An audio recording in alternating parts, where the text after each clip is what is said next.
Bom, pessoal, nós havíamos parado nesse slide, né, na nossa última aula, só para criar um link, né, para dar continuidade no assunto. Nós havíamos visto no vídeo passado a questão da seleção do leite, né, do leite como matéria-prima. Nós fizemos um pré-tratamento nesse leite, que foi a padronização de gordura, adição do açúcar e leite em pó, quando o caso, né, ou espessante também. Nós passamos esse leite num homogeneizador, né, que visa a redução dos tamanhos dos glóbulos de gordura para evitar a separação de fases. Depois foi para um tratamento térmico, que é a pasteurização. Para relembrar, né, nós utilizamos binômios mais severos do que aqueles aplicados ao leite destinado para o fábrico de queijos. Nós fizemos um ajuste de temperatura, que foi em torno de 41, 45 graus, que é a temperatura ótima de crescimento do lactobacillus e dos streptococcus específicos para iogurte, né, que são termófilos. E ele ficou incubado por um período médio de 4 horas, né, para que promovesse o processo de fermentação. E aí o pH atingiria em torno de 4,6 e aí cessa o processo fermentativo. E aí a gente continua exatamente nessa etapa, né? Então, eu falei da questão do resfriamento. A gente ia começar esse assunto na última aula, né? Eu parei nesse slide e aqui eu continuo nesse resfriamento que visa, né, parar a produção, o processo fermentativo. Tá vendo que antes era a incubação, que é esse período, né, de médio de 4 horas, e aí a gente precisa promover o resfriamento. Então esse resfriamento, como já foi dito, ele é para inibir, para ele diminuir significativamente o desenvolvimento das bactérias que foram inoculadas ao leite. Por que eu tenho que fazer essa interrupção, né? Para parar a produção de ácido lático. Porque atingir o pH de 4,6 é esse o pH, eu não posso ir além. O resfriamento é uma das etapas mais importantes na fabricação do iogurte. Por quê, né? Porque se a gente provocar o choque térmico, se a gente entrar com água gelada, né, de uma maneira rápida, isso vai provocar, quando eu falo entrar com água gelada, no equipamento, tá? Essa água gelada não entra em contato diretamente com o iogurte, com aquele tanque de camisa dupla.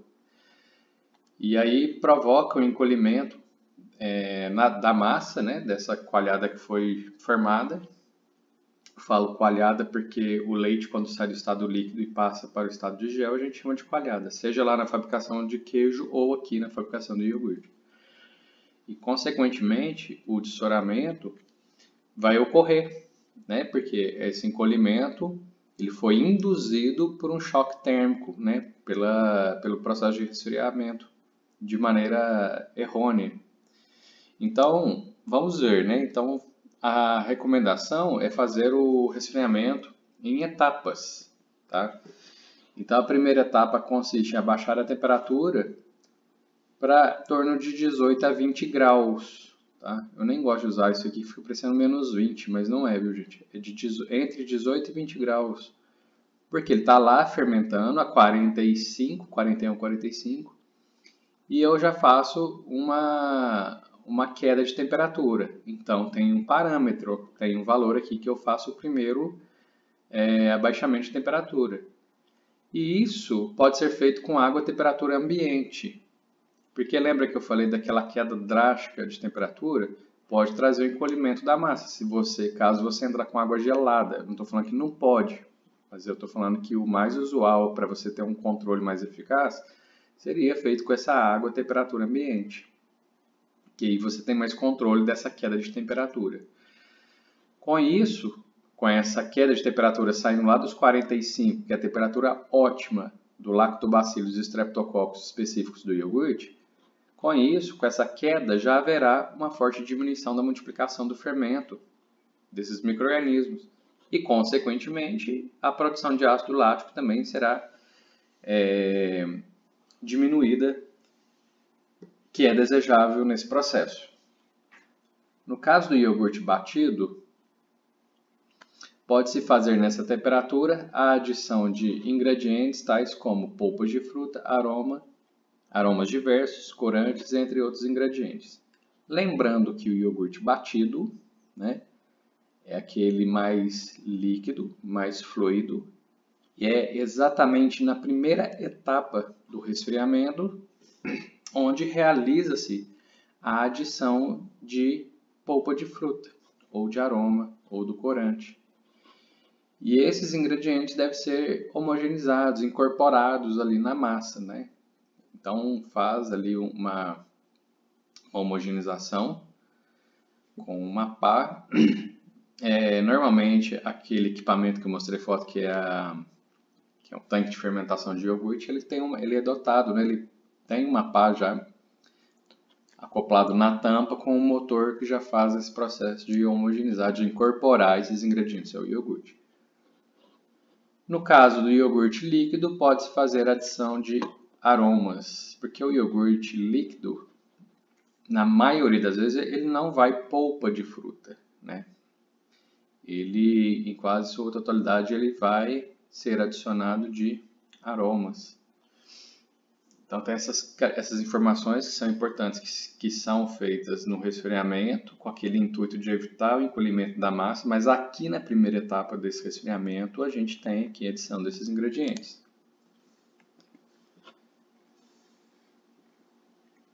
A segunda etapa. Então, após a etapa que eu acabei de falar, nesse slide que passou agora, né? Aí você vai fazer o resfriamento abaixo de 10 graus, tá? Então, o iogurte deve, permanecer nessa temperatura por 24 horas, né? Nessa temperatura abaixo de 10 graus, para ganhar consistência, para ele ganhar corpo, como eles dizem no chão de fábrica. No caso do iogurte batido, tá? O que eu vejo, eles colocam o iogurte geralmente numa temperatura abaixo de 6 graus. Tá? É o que eu vejo quando, né, passa desse período de 24 horas, ele vai ser distribuído. Até que ele seja distribuído, ele fica mantido na temperatura normalmente abaixo de 6 graus. O resfriamento do iogurte deve ocorrer num prazo não superior a 1 hora. Então, juntando a primeira etapa que eu falei anteriormente e essa segunda etapa, então, somando esse processo de chegar nessa temperatura aqui abaixo de 10 graus, ela deve ocorrer num período, né, médio ali de 1 hora ou menos, e nunca acima de 1 hora. E depois que você fez o resfriamento, você tem a quebra do gel. Né? Se a gente está falando em iogurte líquido, o tal do iogurte batido, então, evidentemente, essa etapa não se aplica ao iogurte tradicional, porque vale relembrar, né, que esse iogurte tradicional ele é incubado dentro da própria embalagem. Então, aquele iogurte que vem naquelas bandejinhas, né, relembrando, né, gente, é bom a gente relembrar que o leite teve aquele trabalho todo, né, de seleção, adição de leite em pó, açúcar, pasteurizou, abaixou a temperatura e adicionou o fermento. Aí ele já vai para a embalagem, é recravado e ele vai ser fermentado dentro da própria embalagem. Tá? Só para relembrar, a gente já viu isso. Já no caso do iogurte batido, tá? Que é não é dessa maneira, né? Que foi dito como exemplo o iogurte tradicional. No caso do iogurte batido, deve-se considerar os 2 pontos básicos. Homogeneizar satisfatoriamente o coágulo, eliminando a presença de pedaços de grandes flocos, né? Porque isso aqui é um gel e após esse pH de 4,6, né, que atinge que forma-se esse gel, aí eu faço essa quebra, né, com uma pá específica, tá? Tem um equipamentozinho.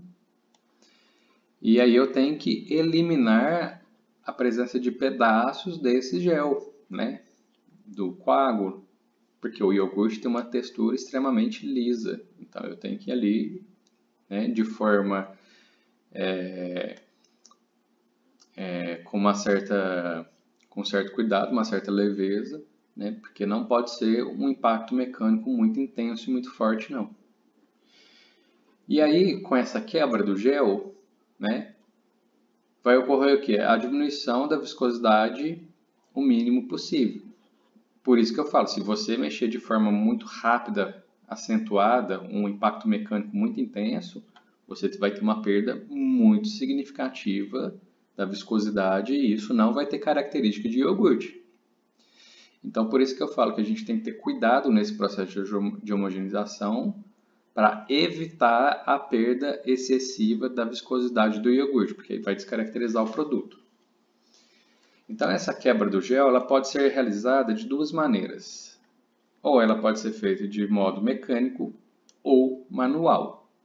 Nos dois casos, a homogeneização deve ser completa para evitar a presença de grumos, como já falei, né? Não pode ter presença de pedaços, né, de coagulado, mas tomando-se os cuidados para não ser excessiva, o que causaria diminuição da consistência. Então, você tem dois dispositivos que pode ser feito de forma mecânica, né? Tem uma pá dentro do equipamento, essa pá está acoplada a um motor e esse motor, né, promove a quebra do gel e aí realiza-se a homogeneização. Ou tem a manual, tá? Essa aqui também é bastante usual, gente. É uma pessoa que vai pegar um equipamento específico, né? E ele vai fazer essa homogeneização, a quebra do gel, manualmente, tá? Ambas são muito eficientes, tá? Ambas você consegue ter um controle bastante satisfatório para evitar a perda de viscosidade, né, ou da consistência no iogurte, que não é interessante. Então, depois que essa quebra do gel foi realizada, né, ele está ali numa forma líquida, porque ele era uma coalhada, era um gel, e agora virou um líquido. E aí, a fábrica normalmente necessita de bombear, né, o bombeamento desse produto. Então, após essa quebra, né, que eu citei anteriormente, aquela homogenização, que pode ser mecânico ou manual. Então, após a quebra da massa ou do gel, o iogurte é normalmente bombeado do tanque de fabricação para o sistema de envase.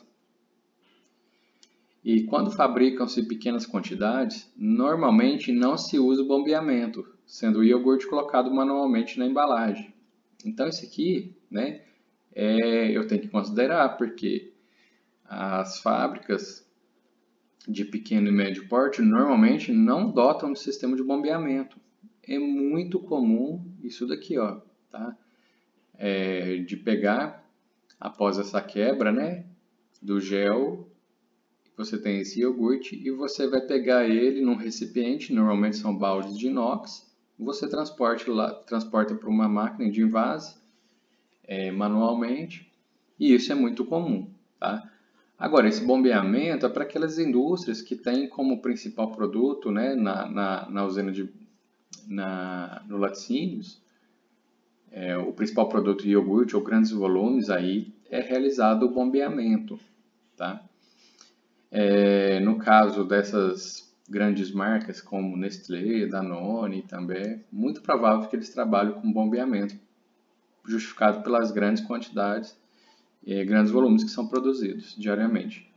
Em outros casos, o envase acontece pela presença do iogurte diretamente do tanque para a embalagem através de um registro.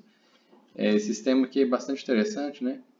Porque você pode fazer todo o processo naquele tanque de fermentação.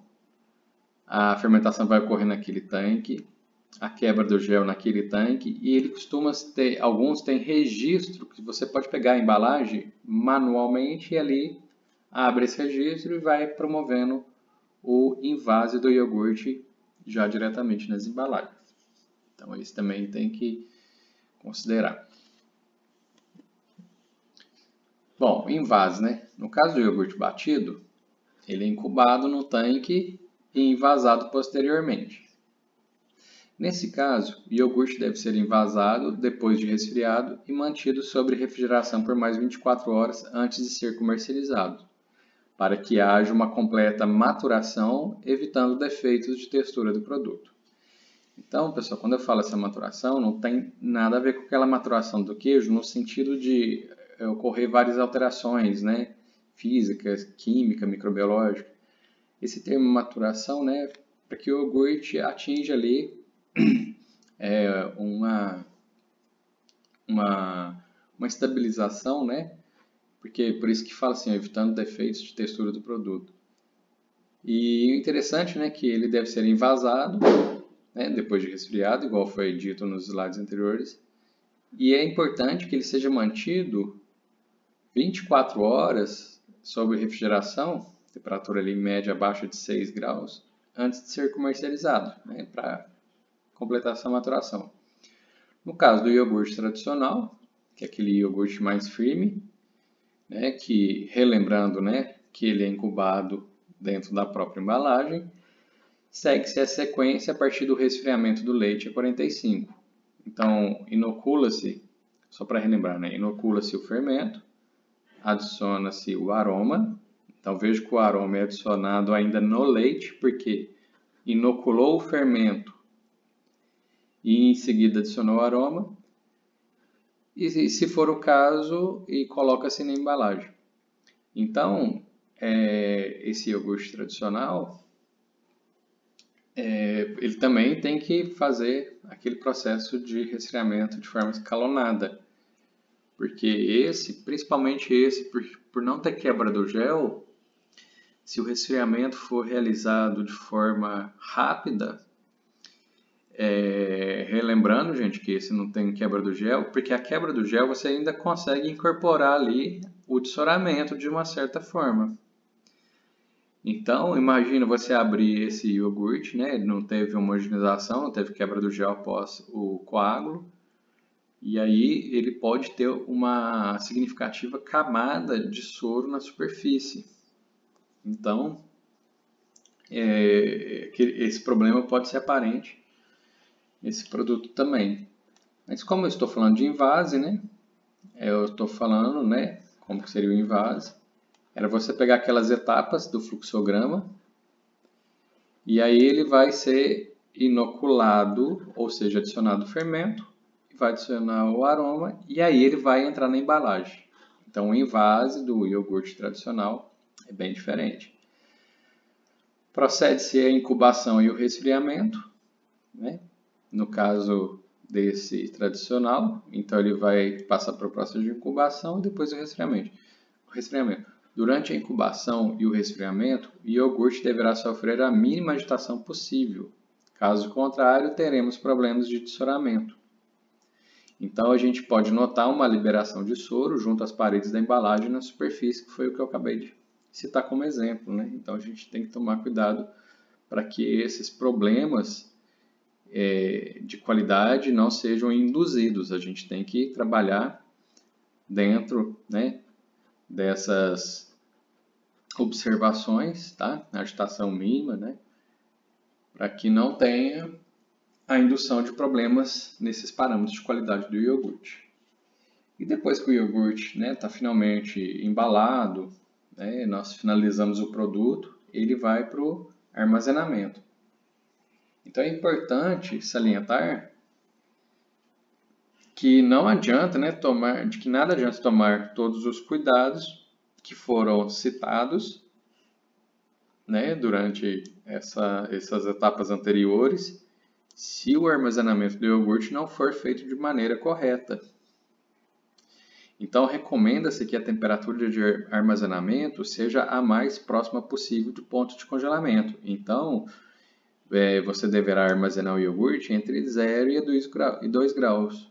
tomando-se, evidentemente, cuidados para que ele não abaixe muito e congele o produto. Então, não pode congelar o iogurte, porque aí você está com outro problema. Então, a temperatura indicada para o seu armazenamento é de 0 a 2 graus, além de conservar o produto, evitando a acidificação, desenvolvimento de leveduras e mofas, entre outros micro-organismos. A refrigeração também tem uma participação que promove, né, uma melhora na consistência do iogurte. Então, aqui que eu vejo o ponto, né, bastante importante, porque eu estou falando do armazenamento, pessoal, aqui ainda na indústria, tá? Lembrando que o iogurte tem toda uma cadeia de distribuição e venda que deve ser respeitado a temperatura de armazenamento. Tá? Aqui eu estou ainda dentro da indústria. Então esse armazenamento eu consigo controlar ele porque o produto ainda está comigo na minha indústria, né? Então eu tenho esse controle. E depois vem o transporte do iogurte da fábrica ao comércio, deve ser o mais rápido possível, principalmente no verão, né, quando o percurso a ser feito, né, se ele for extremamente longo, ele tem que ser feito em caminhões refrigerados. Mas isso aqui é regra, gente. Eu falo da questão do caminhão refrigerado porque às vezes o laticínio, estando, né, muito próximo, na mesma cidade, para ser distribuído, pode ser que tenha algum transporte isotérmico que permite, né, se for o laticínio numa cidade e para distribuir no mercado da mesma cidade, até que um transporte isotérmico pode ser suficiente, mas não é o recomendado, é o caminhão refrigerado. Então, mesmo refrigerado, gente, visualiza comigo esse caminhão, vamos supor que ele vai fazer um percurso de 400 km debaixo de sol. Então, aquele baú, aquela parte superior dele, mesmo sendo refrigerado, ele chega a temperaturas que são críticas para o iogurte, né? Então, é interessante, né, que a gente considere isso também, porque isso pode interferir na qualidade do produto. Agora vejamos, né, o iogurte foi transportado e vai ser disponibilizado nas gôndolas de comercialização, né, qualquer ponto de venda que seja, supermercado ou outros. Então analisem comigo, né, o iogurte, o produto final, ele contém a presença de micro-organismos que nós temos conhecimento, que é o Lactobacillus bulgaricus e o Streptococcus thermophilus. Então é muito importante que esse produto fique constantemente sob refrigeração, porque se a temperatura desse produto começar a subir, o que vai ocorrer, né? O Lactobacillus, tanto quanto o Streptococcus, eles passam a ter uma atividade novamente sobre a lactose, que é a fermentação. E esse iogurte, se caso ele der essa condição, né, para os dois micro-organismos, eles vão começar novamente o processo fermentativo, que é transformar a lactose em ácido lático. Então, se a gente não tiver um controle efetivo de toda a cadeia do frio, né, a gente pode ter uma descaracterização do produto final com excesso de ácido. E isso não é interessante, né, porque o produto iogurte, embora ele tenha presença de ácido, mas é um ácido que é equilibrado ao nosso paladar. Não é uma acidez tão perceptível e aparente que vem incomodar, né? Mas, se esse iogurte ficar na temperatura ambiente e ocorrer esse processo fermentativo, né, a continuidade dele, aí sim o iogurte passa a ter uma acidez desequilibrada, né, excessiva, e ela vai incomodar nas questões sensoriais, né? No paladar vai ser um iogurte que vai ser mal avaliado. Então, eu enxergo que é um produto, né, que a gente consegue ter um controle sobre a sua qualidade até o transporte, porque eu vejo o iogurte sendo comercializado em mercados, né, naquelas ilhas, e alguns ficam mais vamos colocar assim, né, mais à frente dessa ilha, nas prateleiras. Então ali eu considero que pode ter, né, um certo favorecimento, né, para que ele aumente sua temperatura. Em relação a alguns pontos de venda de iogurte, né, eu estou aqui lembrando de algumas padarias, algumas usam um sistema, um aparelho de refrigeração com uma tampa de vidro, ele fica fechado. Por que eu estou falando disso? Né? Porque eu vejo que ali, nesse equipamento, o iogurte dentro desse equipamento ele fechado, ele consegue assegurar melhor, né, de que a temperatura daquele produto está ali abaixo dos 6 graus. Então, o que as fábricas, algumas, né, algumas marcas, né, fazem, né?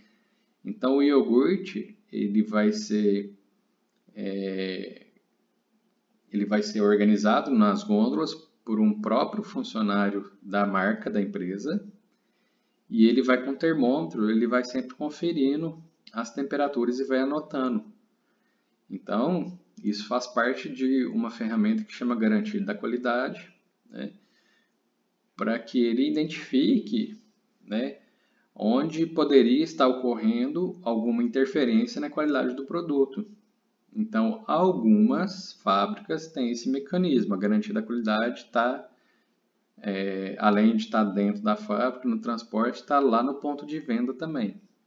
Né? Evidentemente, isso tem um custo, né? Isso acaba onerando toda a cadeia do produto. Mas tem, sim, algumas marcas que têm essa pessoa que vai no ponto de venda e faz a aferição de temperatura.